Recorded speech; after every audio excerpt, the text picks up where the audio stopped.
Почитувани ВМРО ДПМН ја води владата во исклучително тешки околности во време на најголемата светска економска криза. Да беше Социјалдемократскиот сојуз на власт наместо ВМРО ДПМН, дури тогаш граѓаните ќе ги почувствуваа последиците од кризата. Сите добро паметиме дека кога СДСМ беше на власт, иако немаше светска економска криза, Македонија беше постојано во криза. Спомениците, но и другите капитални објекти, кои што можеби не се најсоодветни за кризниот период, се започнати пред почетокот на кризата, кога се подпишани договорите кои имаат обврзувачко дејство. Главната болка на Социјалдемократскиот сојуз не се спомениците, туку очигледно фактот што ВМРО ДПМН и во кризно и во некризно време гради и создава дела.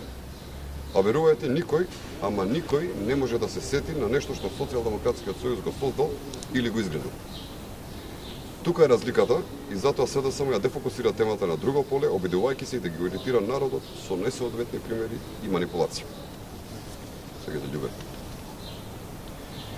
Почитувани на денешната пресконференција, господинот Љубе Бошковски предложи промена на уставното име на Република Македонија.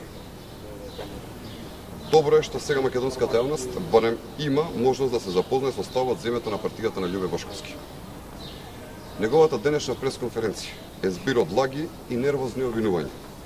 Ставовите на Бошковски стануваат нерелевантни и смешно, посебно по славното признание на неговиот довчерашен пријател и потпредседател дека Љубе Бошковски се финансира од сомнителни странски извори и соработува со Бранко Црвенковски.